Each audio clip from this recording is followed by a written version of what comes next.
What's up, everybody? Welcome to DFS by the Numbers. These are my Draftkings MMA picks for UFC Vegas 10.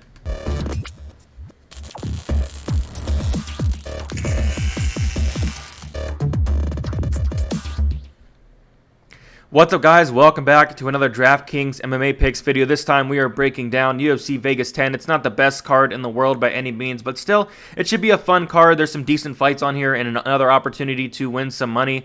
Coming off of a very good week last week, was able to get a takedown in the mini-max. Of course, split it with, I want to say 11 people, but still a takedown nonetheless.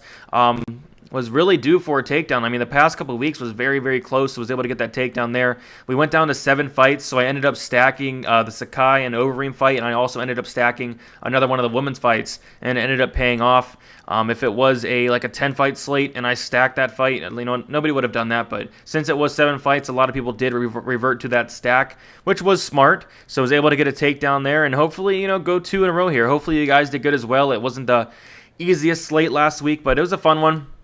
And, this slate should be fun as well. We have 12 fights. We were at 13. And, of course, this video is coming out a little late because there were a lot of changes throughout the week. A lot of new players added to the player pool. And DraftKings did take their time to really, get everything in there. So, finally getting this video out. Better late than never. And, better late than getting fighters in there that aren't going to be fighting on Saturday. So, I don't really like that.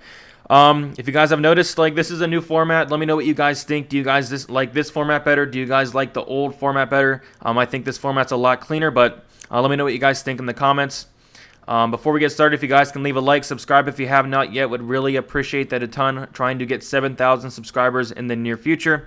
And also, if you do want extra content, you guys can sign up on my Patreon. The link is in the description below. You get my fighter stats, the targets, projections, example cash lineup rankings, lineup percentages, and all that and more. An article and access to Discord, all that good stuff. So with that said, we're going to start with the video. First, we're going to touch on the fight doesn't go to decision lines and some of the best ones on the slate. ROMANOV Martinez is minus 475. Fight doesn't go to decision. It's probably going to finish in the first round. Worthy AZAITAR minus 265. Fight doesn't go to decision. HERMAN Rodriguez minus 240. Fight doesn't go to decision. BRYAN minus 195. Fight doesn't go to decision. Quarantino Nelson minus 195. Fight doesn't go to decision. And those are going to be most of the fights that I do target on this card here. The worst ones is Lee Modafferi plus 310. Fight doesn't go to decision. Kish Mazo plus 250 and Hill Watterson plus 205. So all the women's fights, down there in the most likely to go to decision there. So. With that said, we're going to start with the breakdown here, and we're going to start with JALIN Turner. So JALIN Turner just got added to the player pool, and I like this matchup for him. Brock Weaver is not someone who I'm high on whatsoever. I don't think he's that great. I mean, he has toughness, he has grit, but that's about it. He's not the best fighter in the world, has an awful ground game. Turner's not one to shoot for takedowns, but in this fight, if he gets Weaver to the mat, I think he's going to submit him. Turner's very slick on the ground, BJJ brown belt. If he's able to get Weaver down somewhere or another, I think he can, get a submission. But even on the feet, he's going to have that length, that range, and, we saw Weaver struggle against Roosevelt Roberts in that area, and Turner hits really hard, and I don't know. I like this matchup for him. I guess I could see Weaver maybe grinding Turner up against the cage for 15 minutes, but other than that, Turner should win this fight. I don't really see a path to victory for Weaver besides, grinding him. Weaver's not really much of a knockout guy. I think Weaver has 1 knockout win in 20 fights, and the way to beat JALIN Turner is pretty much knocking him out. Turner does not have the best chin, but I don't know if he has to worry about that in this fight. I mean, Weaver's not much of a power puncher. So give me JALIN Turner at 9,000. One of my core plays there. I like it quite a bit. He's minus 320, so one of the biggest favorites on the slate. Billy Quarantino, 9,300. I like this guy quite a bit. He's someone who typically struggles in that first round, but after the first round, he seems to get it going and put it on his opponents. And, that's the complete opposite from Nelson. Nelson is someone who goes all out in that first round, and if he doesn't get the finish, he's going to slowly fade away, and that's what I think is going to happen here. I don't think that... I think Nelson is pretty much first round or bust, first round knockout or bust. If he's not able to get that knockout, Quarantino is going to definitely take over. I even think Quarantino can win the first round with the right game plan. I think he's the better fighter. If he's able to get this to the mat and grind out Nelson the first 5 minutes, get him tired in that second round and third round, he can definitely put it on him. I think there's a lot of upside. Quarantillo throws a ton of volume, a ton of takedown upside as well, a ton of advanced upside. Ground game is fantastic. BJJ black belt. I like Quarantillo quite a bit at 9,300. Bryan Barberena at 9,000. I just think this is a great matchup for him. I know there's a narrative going around with the back surgery, and he was 240, 50 pounds, and he had to cut a lot of weight. He's lost by knockout twice in a row to Luque and Randy Brown, but I'm not high on this Ivy guy. I mean, we saw what happened in his last fight against Christian Aguilera. As soon as he got touched, he shelled up, and Barberena's going to touch him. He's going to hit him, and he's going to hit him a lot. So I think Barberena's the way better fighter, and unless he's like really shot or something, unless that back surgery really did something to him, I don't see how he loses this fight. Maybe Ivy's able to take him down, but even then, Bryan Barberena has a pretty solid takedown defense. I know on paper it's 50%, but that was because Colby Covington took him down like 12 times. Obviously, nowhere near Colby Covington. So, if Ivy does get him down, Barberena has a good get-up game, good ground game as well. And he's just the better fighter. He's fought a lot of great competition. So give me Bryan Barberena here. I think he gets the finish unless that surgery really did something to him. So, Barberena for me, 9,000. I like that price quite a bit. Another one of my core plays. Mike Rodriguez, 8,800. This is tough. I think he's going to be very high owned because of the recency bias in the Prochnio fight, and for a good reason. You know, Prochnio was finished 3 times in all his 3 UFC fights, but still, it was a good knockout there. Minus 240. Fight doesn't go to decision for this fight, Rodriguez and Herman. So Herman's very tough. Herman's been knocked out like only twice in like 30, 40 fights. Last time he's been knocked out was in 2015 against Krylov. I don't know. I think Herman's durable enough to survive. And I don't know, I have a bad feeling about this. I have a really bad feeling about this fight for Mike Rodriguez. I'm not too high on the guy. I have flashbacks of him losing as a minus 500 favorite against John Allen. And I have another flashback of him losing as like a minus 300 favorite, getting knocked out. I don't know. I'm just not high on the guy. Not a great ground game. Not great takedown defense whatsoever. Herman's not one to wrestle, but if he does come in here with a wrestling heavy game plan, I think he has a path to victory. But it's just not something Herman does. So I'm going to lean Mike Rodriguez because he's going to be the much faster striker, the much better fighter. But I don't know. Very sketchy in my opinion. But he's a fine play at 8,800. Don't necessarily know if he'll get the finish, but I do think the upside is there for a possible one. Alexander Romanov, probably my favorite play on the slate. 8,700 and minus 475. Fight doesn't go to decision. This is probably going to end inside the first round. Honestly, I can see this fight ending in the first round. This is pretty much, is Romanov going to be able to get that takedown? If not, it could be close, but if he gets that takedown, I think it'll be over shortly after. I don't think Martinez has much for him off of his back, and Romanov is an absolute stud on top. So one takedown should be over shortly after. He's probably my highest owned fighter on DraftKings. 8,700 seems like an absolute gift to me. So give me Romanov and give me a ton of him. KHAMA Worthy, 8,500, the Death Star. This is someone who, a lot of people count out. In the Devontae Smith fight, he was a huge underdog. Smith was like minus 1,000. That got me. I mean, I had a bunch of Smith that day. I think I had like 60%, something like that. And then Luis Pena was like a minus 300 favorite. And now Worthy is the slight favorite here, so not too used to that. Very, very close fight here. There's a lot of fights on this card that, have inflated lines, but this fight and the Michelle Waterson-Hill fight are the two closest in odds on this card. And this is a very close fight to me. I think either Worthy's going to get a late stoppage or AZAITAR is going to get a early first-round stoppage. I don't know. This is pretty much 50-50. It should be a pick'em. Obviously, you're getting more value with AZAITAR at, what is he, like 7,800 or 7,700. But Worthy at 8,500, he's definitely in play. This is a fight that's most likely going to finish minus 265. Fight doesn't go to decision. He's been knocked out like 4 or 5 times, but ever since he moved up to 155, it seems like he really rejuvenated his career. It seemed like he turned it around. It seems like his chin's a lot better as well. So maybe that not cutting as much weight has really helped him. And I've seen AZAITAR, hurt and rocked a lot of times as well. So it's pretty much going to come up to who lands that first hard shot.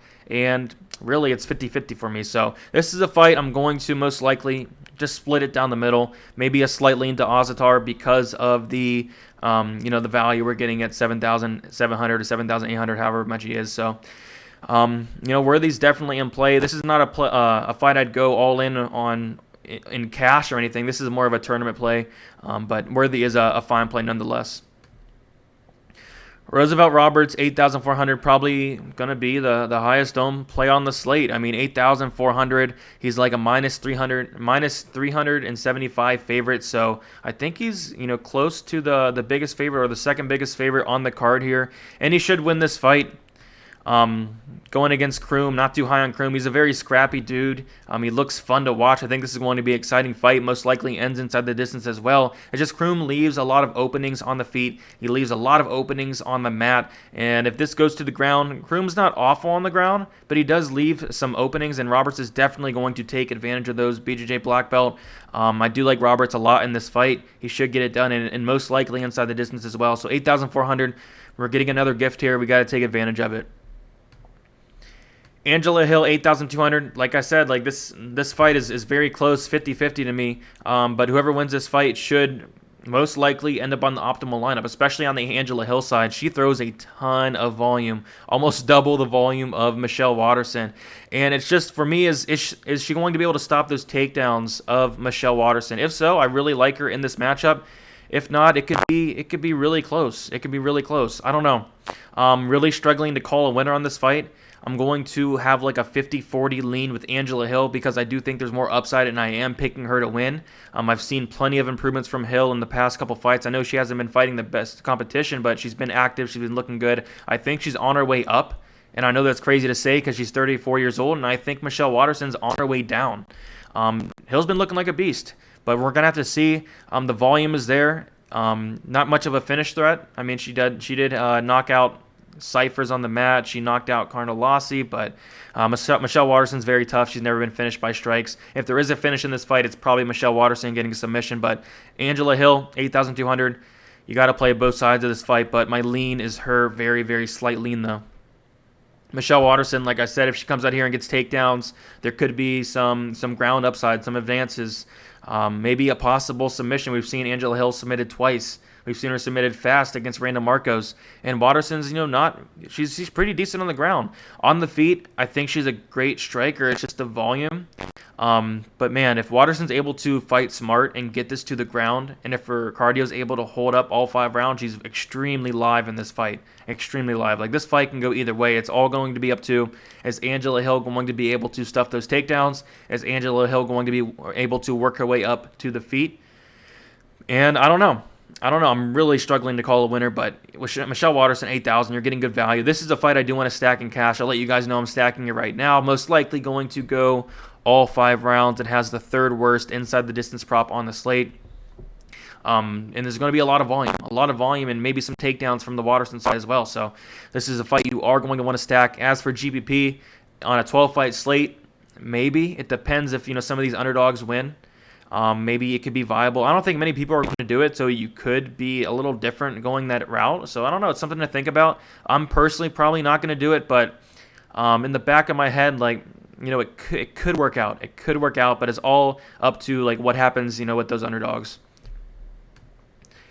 All right, OTTMAN AZAITAR, 7,700, and this is what we want in a DraftKings play. We want that first round knockout upside, and that's just what he has. I mean, Worthy's been knocked out 4 or 5 times, and AZAITAR is going to try to get that first round finish. So I think he's going to be one of the more popular plays, and for a good reason. I'll have a very good amount of them. I think the winner of this fight most likely ends up on the optimal lineup, a fight I really do want to target. So I will have a decent amount of AZAITAR, 7,700. For that reason, I might just have more AZAITAR than Worthy because we're getting that value. Might do 55-45 AZAITAR Worthy, maybe 60-40, because there aren't many underdogs, so maybe this is a very important play here. But man, it's a tough fight to call, 50-50 for me, so I think we are getting some value. I think this should be an 8,200, 8,000 matchup. ROQUE Martinez, 7,500. I was actually impressed with what I saw from the guy, but it's just a really bad matchup against Romanov. If Romanov takes him down, it will be over shortly after. But from what I've seen, his takedown defense looks good. Of course, it's against guys not Romanov. But if his takedown defense is able to hold up, he's extremely live. Hits very hard, very tough on the feet. If Romanov comes out here and tries to test his stand-up, it could be a very close fight. Romanov is almost like minus 400, but it's all up to, is Romanov going to get that takedown or not? I lean towards he does, but this is a heavyweight fight. A lot of stuff can happen. Both these guys pack a lot of power in their punches. I think it's worth, playing some Martinez at 7,500. Brock Weaver, 7,500. I mean, this is a tough play because how do you beat JALIN Turner? And that is with power. And that's just not something Brock Weaver does. Brock Weaver has. I mean, he has like 1 or 2 knockouts in 20 fights. Has not had the best UFC run. Has been looking pretty awful. Got submitted by Roberts. Had that DQ win against Vargas, which a fight he was losing. I'm just not high on the guy. I'm not high on the guy, but maybe, Turner is extremely chinny. Maybe Weaver's able to catch him. Maybe Weaver's able to grind him out, but even then, how much is that going to score? If he holds him against the cage for 15 minutes, it's not going to score well. So, I don't know. It's not a fight. It's not a fighter I want to target all that much here, but I do think he's live in a way because maybe he's able to catch Turner, but I just don't see that happening. But it is something we got to think about. I'll play a little bit just in case because I am going to have a decent amount of Turner. Maybe as like a hedge or something. Ed Herman, 7,400. Like I said, I'm not too high on this Rodriguez guy. Someone who has lost as a big favorite twice. He's a big favorite again. And Herman's a UFC veteran. He does have a path to victory. He hits hard. Rodriguez has been knocked out, I think, like once or twice. Man, I think Herman is alive in a way. It's not the prettiest play in the world.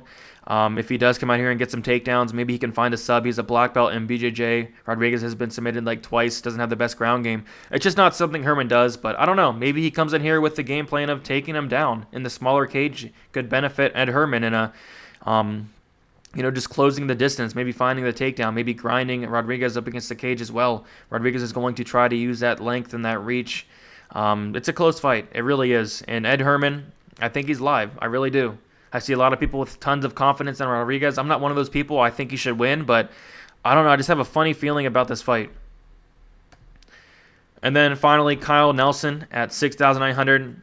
This is what we look for in a DraftKings punt. It's that first round knockout upside, and he has just that. It's either he's going to win in the first round, or he's probably going to get finished in the second or third, or even lose a decision here. He's gonna come out there and try to knock off Billy Q's head in that first round. So I don't know. I don't think he wins, but it's definitely a play you are going to want to target just in case he does knock out Billy Q. And, I mean, it's likely. I mean, Billy Q's been knocked out before. Kyle Nelson does hit very, very hard. So 6,900, I'm willing to take a shot on that. Some other plays I didn't really touch on. Ciara Eubanks, 6,800. It's a fine play, I guess. I think it could be a lot closer, but she's probably going to end up losing. I think it's a fine cash play. I don't really see Avila, finishing her or anything. Avila at 9,400, not too interested in. As for Mazo, not too interested in as well. But I don't know, these women's fights, tend to score high at points. But 9,400 for Avila is, pretty high there, especially when there's so many other plays on there. And the first fight of the night, Mazo Kish. I mean, if this one ends up on the optimal lineup on a 12-fight slate, I would be extremely shocked. I'm not going to have much of it, which kind of worries me. Mazo 9,200. There's just so many other plays I'd rather play. Other than that, touched on pretty much everything else. Patrick 7,100. Maybe he's able to get multiple takedowns. If he wins a decision, it could be optimal, but I don't know. I like Bobby Green in that fight. Bobby Green, someone who has potential to get a finish. I know he hasn't had a finish since like 2013, but Patrick's lost by knockout in both of his losses. So Bobby Green at 9,100 viable. Other than that, touched on pretty much everything. Andrea Lee, not interested in 8,900. And yeah, that's about it, guys. Thank you so much for watching. Let me know what you guys think of this new format. Looks a lot cleaner to me, a lot easier for me as well. If you guys can please give this video a like, subscribe if you have not yet, would really appreciate that a ton. If you guys have any questions at all, just comment below. I'll get back to you right away. You guys can follow me on Twitter, DFS_numbers, or on Instagram, DFS by the numbers. And if you do want some extra content, or if you do just want to support me more, the link is in the description for the Patreon. 149 members, almost to 150, just one away there. Thank you all for signing up. Got a lot of new people into the Discord as well. Would love to talk fights with you guys on there. You get the fighter stats, the targets, projections, the example cash lineup, rankings, lineup percentages, article, and all that good stuff. Thank you guys so much, and good luck on Saturday.